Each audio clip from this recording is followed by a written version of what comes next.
The shutoffs under your sink are a major maintenance item in your house that you have to make sure it keeps working.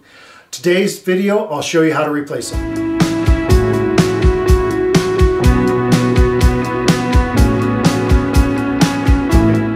A shutoff can look like this, and this will be connected to a faucet or to a toilet, and then you have the handle down here which shuts off the water.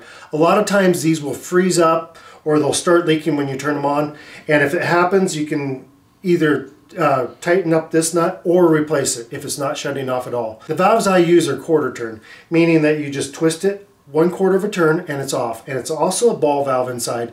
And these valves are great upgrades to the existing ones that you have, and I'll show you today how easy it is to replace them. So the first thing we're going to do is, once we have the water drain, I'm going to crawl under the vanity here, and we're going to remove the stop. I'll go ahead and change out both of these. This is the corrugated line I'm talking about. This stuff it gets very brittle over time. So what you're going to need some adjustable channel lock wrenches type, and then also some adjustable wrench, crescent wrench type, and these are crescent. So first thing we're going to do, these stops are, by chance, they're compression style. What I mean about compression is that there's a back compression nut on the stop itself, and it has a brass ferrule in there. This brass ferrule slips over the copper pipe, which is 1/2 inch, and the nut then is followed behind, and when it's put on, it actually compresses onto the copper, and that's what keeps it in place.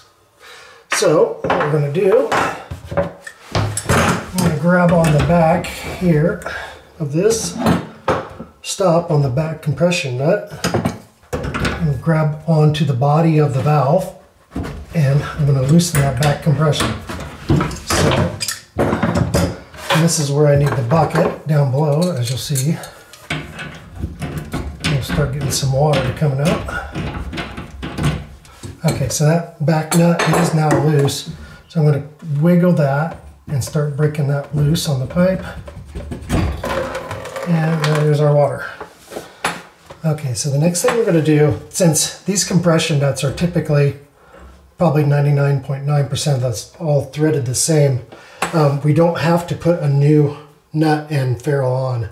We'll use the existing since it's already set.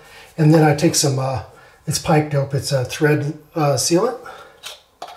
I'm going to actually just coat that old ferrule that's on there, just make sure we get a seal. Take our new stop, and because these are actually plumbed fairly high, I'm going to point this stop down, and then I'm going to screw on that back nut. There.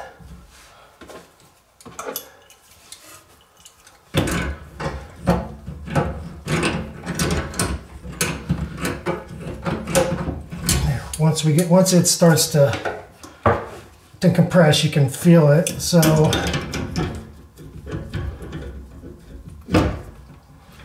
I want these to be straight down.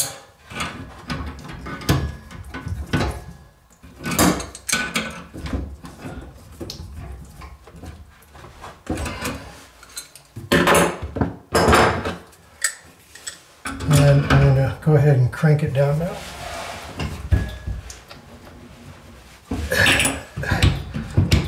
There we go. So that stop is actually replaced right now. And make sure you keep them in the off position when you're installing them.